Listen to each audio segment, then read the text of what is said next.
Now, moving on to our next story, UK Prime Minister Boris Johnson's senior advisor responds to accusations of flouting lockdown rules. He said that he does not regret what he did. He added that he has not offered to resign and will not consider it.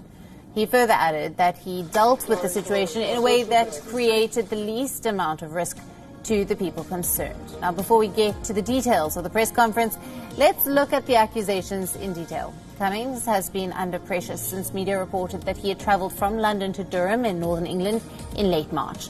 He had travelled at a time when the UK was under a nationwide lockdown, which was put in place to limit the spread of coronavirus. Now, he travelled when his wife was showing COVID-19 symptoms, and the trip fueled anger among people who had been adhering to the government's guidelines. In the press conference, he elaborated on the series of events. Cummings said that he was worried about the safety of his wife and child at home in London. Remember, he was subjected to threats of violence on social media. He decided to seek a temporary shelter at the secluded cottage on his family's estate before he returned to London to work. He also clarified that he did not consult Prime Minister Boris Johnson before taking this decision. He defended himself by saying that legal rules do not cover all circumstances. Listen in.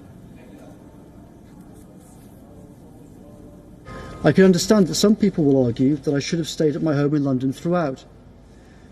I understand these views. I know the intense hardship and sacrifice that the entire country has had to go through. However, I respectfully disagree. Now, Cummings not only said that he doesn't regret his actions, he also said that public anger has been caused by false media reports. Listen in. No, I don't regret what I did. As I said, I think reasonable people may well disagree about how I thought about what to do in these circumstances, but I think that what I did was actually reasonable in these circumstances. In terms of the rules, I think that the rules make clear that if you're dealing with small children, then that can be exceptional circumstances, and I think that the situation that I was in was exceptional circumstances, and I think that the way that I dealt with it was the least risk to everybody concerned if my wife and I had both been unable to look after our 4-year-old. We are being joined by our London Bureau Chief, Mandy Clark, live from London. For more on this, good evening to you, Mandy. So we have seen Dominic Cummings saying that he does not regret what he did, and he's added that he has not offered to resign and he will not reconsider this. That is absolutely Dominic Cummings' position. The biggest problem he has is this. There is a perception now that the Conservative government, which always leans a bit right-wing, is back to the old boys club, that they have one rule for them and another rule for the regular people. So he was allowed to interpret the rules as he wanted to, so he could go to his farm and have a place to stay. That's fine, but for many, many people who live in cities and towns, they never had that option. They don't have the big family farm where they can go to, and it goes categorically against what was repeatedly said during that time. It was stay at home, save lives, protect the NHS, a message that he himself crafted. That is the bigger issue. The Daily Mail, which is a right-wing paper, headline today was screaming, what planet are they on, in reference to Boris Johnson and Dominic Cummings.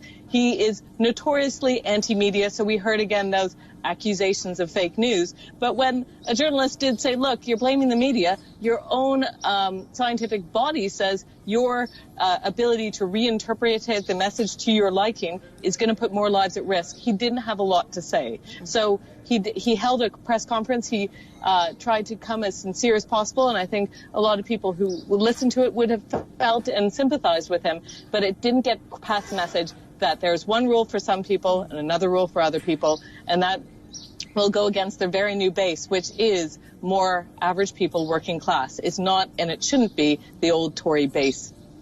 Right. Do as I say and not as I do. He has also clarified that he did not consult Prime Minister Boris Johnson before taking the decision. Is there a reaction from Number 10? There isn't a reaction. He did put it into context. So at that time, the Prime Minister had just gone into hospital. It was a very dangerous time because the Prime Minister also went into intensive care. He said there's many parts of his job where he has to make daily decisions whether to consult the Prime Minister or not about hundreds of things, and then one of the most valuable thing the Prime Minister has is his time. He believed he made the best possible decision and doesn't regret not consulting his boss. Lots of journalists repeatedly said, don't you think you should have consulted his boss? He still believes he had made the right decision. And as he said, he doesn't believe he should quit. So the bigger question now, is this story going to end? Has he put a line under it? Or as many people feel, he gauged the mood of the nation wrong, that people have made enormous amounts of sacrifice to adhere to their rules, ones that he openly flouted. And if this continues, the bigger question is, will he be able to survive?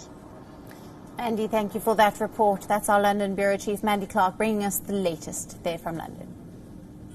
Now, China is all set to deploy high-altitude unmanned drones to monitor the border region in Tibet.